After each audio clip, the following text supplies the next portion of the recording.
call yourself a man? You know you're a lying, low-life, motherfucking gambling degenerate prick. You know that's what you are? Well, hello you degenerate fucks, and welcome to The Degenerate Gambler. It is Thursday the 27th of May, and we're here with a season-ending review, which is I'm going to review my outright bets for the season and give you the amount I spent, won, lost, all that. And I'll have a wee quick look at any bets I haven't picked out my main bet for the weekend. There's not that much football on, but I will do a bet. Yeah, so shouldn't be a long episode today, so I'll get stuck right in. Or actually, before I do get stuck right in, what about that fucking United match last night?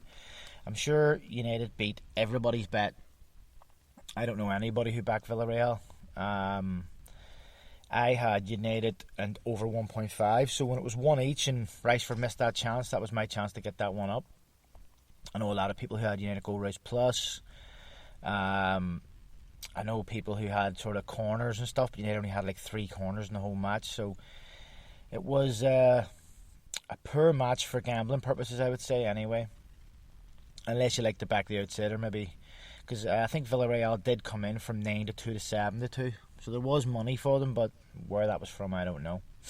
But yeah, that fucked my bet up that was running from Wednesday to Saturday. So I've actually done the same bet again, but I've added in the League 2 playoff on Monday. So it now runs Saturday, Sunday, Monday. So say just give me something over the weekend. I probably will do a bet builder in the Champions League final because it's the Champions League final. And look, I said I didn't pick my selections for this week because I didn't think there was much on. But I looked earlier and I noticed that basically the full National League is on, and also there's Irish League and a couple of other. So there's probably enough for one bet on Saturday. So that will be what I'll do. So. Anyway, getting on to the here and now. So, my season bets. So, I did one season bet. That was... I haven't wrote down the amount to put on these. Actually, I should have done that. But anyway, so... I backed Bolton to win the league. And they finished third, so that was beat. Juventus to win the league, which is the first fucking year they haven't won the league in, 6, 7. They were fourth. Very lucky to get into the Champions League as well. I think the last day of the season it was they won and Napoli lost, or Napoli drew, and that's how they got into it. I backed Newcastle to finish top half. They finished 12th, and I mean, to be fair, there wasn't a lot of chance yet. But the reason I backed that was obviously they made some good signings. Callum Wilson, Sam Maximum, all did some good. Shane Ritchie and who else did they sign? They signed the guy Fraser, who hasn't really. Ryan Fraser hasn't really played much. I don't know what the crack is there. But, yeah, 12th place, 4 points off 10th. So, I think that there wasn't much of a sweat there because they were in the bottom half. They were near getting relegated a couple of months ago. But they had obviously a few good results. So, that was beat. And then Dundee, who were my wee team the season before, that had backed to win the Scottish Championship. I thought they'd finish in the top 6 in Scottish Premiership. But it wasn't to be. At the split, when the league split into 2, they were 7th. So all 4 of them tanked. All 4. I also did this one. I think was only for a fiver, if I remember right. But I did Lyon to finish in the top 3, which they were 4th. Had a poor season.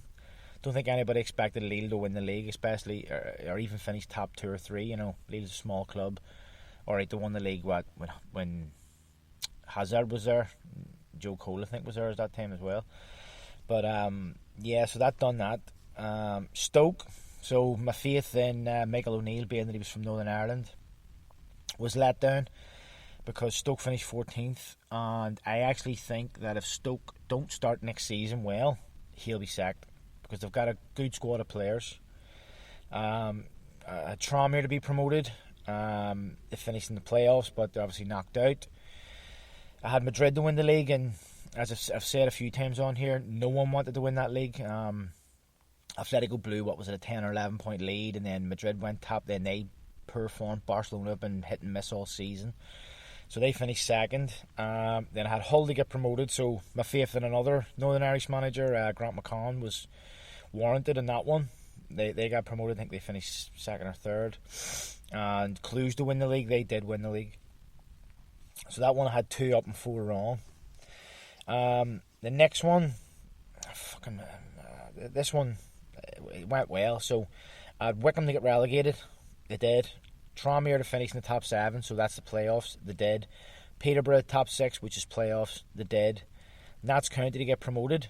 They're looking like they're going to the playoffs, so that one's undecided yet. And then Burnley is what shafted this. Burnley to finish top half, who usually are a good bet. Burnley for just being that sort of taking over.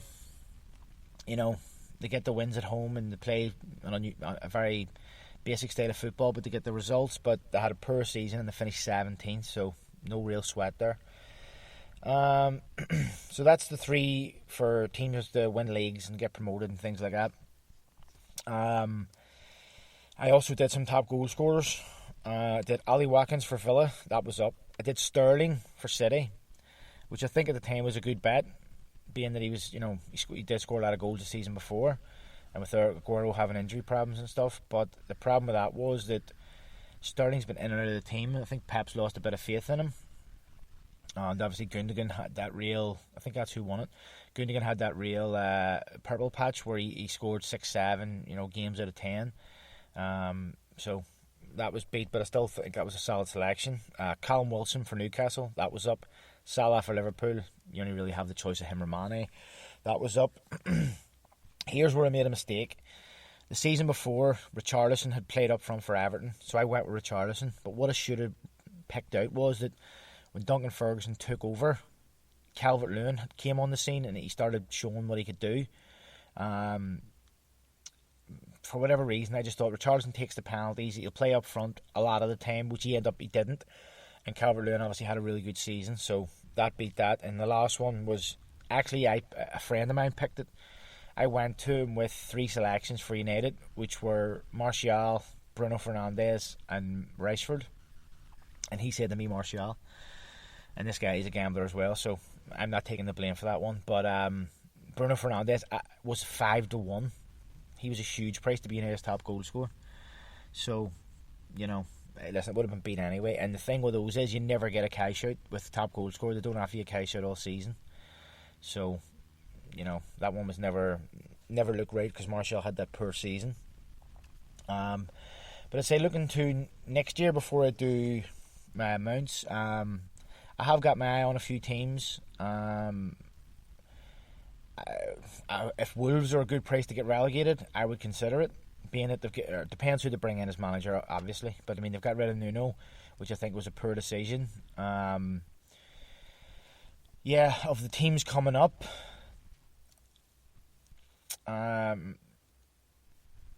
so Norwich and who else finished second? I don't know if they'd be worth it back because it probably wouldn't be a great price to stay up. Brentford might be a good. If Brentford go up, they might be a good price to stay up. Or Swansea, but I would fancy Brentford if they come up to stay up. They've got a good style of football that'll suit the Premier League, and I think they'll get results. Looking down the leagues of teams who maybe got relegated or got promoted, Championship, would Wycombe maybe come back up? They got relegated out of the Championship. It's still early days, as I say, but I do keep my eye on them just to sort of see who they're saying, what manager, all that sort of stuff. If Gareth Ainsworth stays at Wycombe, they may have a good chance of at least finishing in the playoffs again. Given it, and they'll probably be a good price because they are, finance-wise a small club in that respect. But anyway, that's just me rambling about maybe next year. It's a bit early for that. So let's get on to my betting for the season. So I gambled in total £1,790. That's up until today. I won £1,445, which means I am minus £345. So a losing year for me. It's the first time in 2 years that I have lost money. I was looking back at my notes from previous years. Last year I won over £500 profit for the season. The season before was like £1,000. Because I managed to get some big bets up, 300 or 400 a couple of times. So that made that, and then even before that, I didn't count the year before that. I got 2 big bets up, season bets. I've posted them before on my social media, but about 3 years ago, which was the reason I started counting, because I was like, God, I wonder how much I won this season. I won $2,000 at the end of the season on outright bets, but then I didn't know how much that meant for the whole season. So then from that, I started counting 2 years, and it was in profit both years, but never managed to hit big really. Just sort of consistent. And then this year's been a poor season, I think, for everybody. Anybody who turned a profit this year, fair play to them. It was very, very difficult. But so £1,790. So say roughly about 1,800 gambled, 1,450 basically won, and so basically 345, 350 lost. As in, I'm under. So that's how much out of my own pocket I'm down. And to be honest with you, for a 40-week season, that's less than £10 a week. That's not. I'm not worried about that. That's not a big loss to me. And I advise anybody who is a gambler that they should do this. It's easily done. Just keep it. What I do is I break it down into Monday to Thursday, how much I bet, and then Friday to Sunday. And I just add those 2 totals up. When I get to the bottom of the page, I calculate the amount that I've gambled, and I calculate any winnings. And then I have 2 columns. I have bet, and I have won, and that's it. I just add them up, and then I take the winnings from the stake. And then depends whether you're up, you're down, whatever. But it definitely is a good thing to do, because it keeps you in check. And if you are on a losing streak, maybe you do want to change your stakes, or lower your betting amounts, take some bets out. If you're doing 2-3 bets over the weekend, cut it down. Cut down your stake. It's definitely something that I would recommend to anybody who is a weekly gambler, someone who gambles all the time, no matter if it's £1, £100, whatever it is you gamble. It's a good idea to keep a track of it. So that's with that. So that's the season reviewed. Before I let you go, just have a quick look at the Euros. Some of the things I'm looking at. I've already placed a bet on France to win the tournament and Mbappe to be top goal scorer at 20-1. I'm also going to do a £10 bet on Lukaku to be top goal scorer and Belgium to win it. That's 25-1. I'll probably do that this weekend. Also, I haven't placed a bet yet, but I'm looking at group bets. What I've got, my group winners so far are Italy, Belgium, Holland, England, Spain, and France. The France are in that group with death, so that group's very, very hard to call. But I think the French just have a great side. And that is like 15.8-1. So if you put a tenner on that, you get 160. So I'll probably do that too, as well as obviously betting during the tournament. But basically that's it. That's the 2 Euros bets, and that's what I'm thinking of doing for my group bets. That's basically me for the season. I'll probably take next week off while I do more research on the Euros, place my bets, and then I'll come back with an episode before the Euro starts, letting everybody know what bets I've done and what I plan to do day by day during the actual tournament. So, as I say, that's it for me. Anybody who's doing a bet this weekend, just leaves me to say good luck and happy punting.